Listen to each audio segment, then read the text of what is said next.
Hi guys, it's Karen with Love Your Land, and it's Super Bowl Sunday, so I'm definitely not uploading this video until it's over. But I hope your team wins, whoever that is. I'm voting for Tom. Anyway, last night, on Facebook, I posted a post saying, "Are your seeds sprouting? Send pictures." And I had a couple people bring something to my attention. That is your perception of how things, the right way to do things, and then also that some people are starting everything I sent them right now. And so I'm just going to talk about these right now, but in general, there are certain seeds that you start inside, and there are certain seeds generally that you just direct sow outside in whenever you're supposed to, usually early spring. Those being things like green beans, peas, lettuces, things of that nature. Also carrots, but we'll get to that. Because I know some of you have started them. So the first thing is your tomatoes and peppers. I know Renee said, "Are you sure we didn't start these too soon?" And I could understand why, if you haven't started this early in a short season, why you might be concerned. But don't be concerned about your peppers and tomatoes, because we're going to be pruning them all along the way, and that's two reasons that we're starting them inside this soon. One is that by the time we set them out, they're going to be completely fully mature plants, and they're going to have a much better chance of giving you, like I said in the seed starting video, giving you tomatoes and peppers and whatnot before it's over. And the other reason is because we start them inside and they're going to get huge, we're going to have to keep pruning them. And what pruning does when you do it the right way is it makes your plant stronger and have a healthier root system. So it's all around good to be starting your tomatoes and peppers inside now. The other question was basil. That's the next one on this thing that I sent you guys. Really, any herb that you want to grow that you like, you can grow inside all year. And basil, don't worry about how big that's going to get, because you're going to be snipping pieces off and putting it on your toast with cream cheese or in your spaghetti sauce or whatever. So you're not going to get overtaken by herbs because you're going to use them.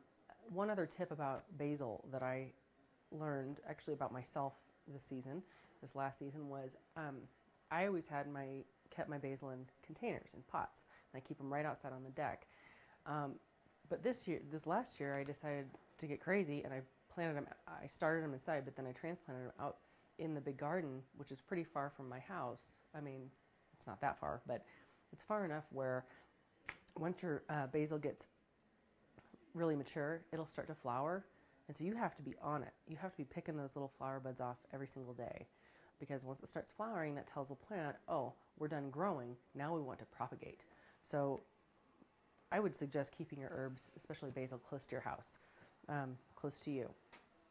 Anyway, but don't worry about starting basil. You can start that anytime you want. The sooner the better. The more often the better.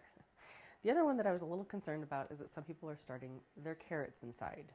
And that is totally a fine thing to do, as long as you know what's going to happen with them. The main thing to know about carrots is they don't like to be transplanted. They really should not be transplanted at all. So if you try and start them in this, or grow them in this, you're going to be in trouble, because even the little finger carrot, which is what I sent you, even though it's only 3.5 inches, that's not enough space for a 3.5 inch carrot. I mean, it's small in whatever this is, diameter, circumference, I don't know. So that's not going to work. What you need to do if you want to grow carrots in your house, and you can, like I said, is put them in their forever home. And so that means a pot. If it's a little carrot like this, it can be a shorter pot, but it has to have room. It has to have space for, so that oxygen can get to it, and it has space to actually grow its whole carrot, the whole form of the carrot. But if you put it in let's say you use something like this, my little hat box. It's not a hat box, whatever it is. Say it was a pot like this. This is a little shallow for even the little finger carrots, but let's pretend it's a little deeper. You could plant, I don't know, 10 probably in something like this.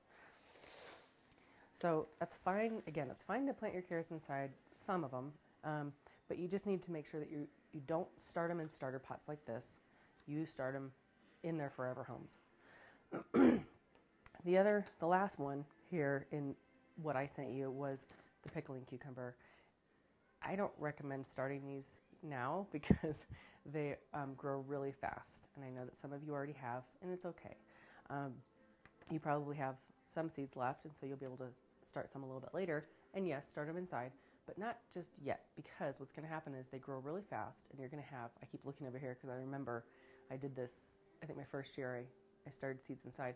I had vines growing all over the place, attaching to other plants, to the racks, you know, the little tendril things. So they do not need to be started this soon, and they really shouldn't be. I mean, unless you want cucumbers in your house, actual cucumbers, they really take over. And so, but if you did, and you want to keep going with it, first of all, pot them up as soon as possible, and that means get them into a bigger pot, like their forever home, because they're not going to be able to go outside.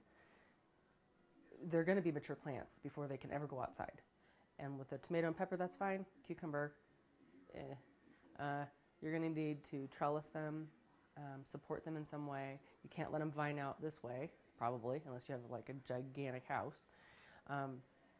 So you're going to need to trellis them. You might want to even look into single stemming cucumbers, which I've never done, but I've watched a bunch of videos on it, and it's kind of tempting. It's kind of a neat thing to do. My favorite video, though, is John Kohler's over at Grow Your Greens. He does these close-ups and shows you exactly what to snip off, and I forget everything you do, but he shows you the different parts of each stem, and like there's the flower and there's the this. And so if you want to keep going with your cucumbers inside, do that. But as far as these three, definitely start these now. The other thing I want to say is one of the pieces of confusion on this is on the back of your seed packet, it gives you a bunch of information on how to grow them, right? Well, on every seed packet, it says when to start them, either direct sowing them or, and that's another thing to look for. If your seed packet says to direct sow your seed, probably want to go with that. Probably you don't need to start them inside. Probably you shouldn't start them inside. But the other thing that it tells you is how many weeks to start them indoors, if it's recommending that you start them indoors. However, this can't possibly tell me when I should actually start mine. It says right here 4 to 8 weeks prior to the last frost of spring. But they don't know where I live, and they can't address every climate and every grow season. It's just impossible because there's too many, right? Like, for example, my sister in California, she doesn't even really have a frost. So that tells her nothing. For me, our last frost is around Mother's Day, maybe 1st of June. But if I waited until 2 months before that to start these, I've talked about it before. My plants, I've done it before, right? That's what I did my first year growing here. And I had these little teensy plants, and they just never really made it because the season is so short. So this is probably talking to people who have a season more like California or Florida, where they can grow, pardon me, nearly all year round, but I can't. So what I'm saying is if you have live in a northern climate and you see 4 to 6 weeks, you're going to want to ignore that. If you have like a 3-month grow season, ignore what that says. That's my recommendation anyway. Anyway, that's it. Game's back on. I'm going to go watch and see who wins. But I'll post this later on tonight after the game is over. So if you're sad because your team lost, then you have something to watch. And if you're happy because your team won, then maybe you need a gardening video. Anyway, that's it. Thanks for joining me here. I'll talk to you guys soon. Bye.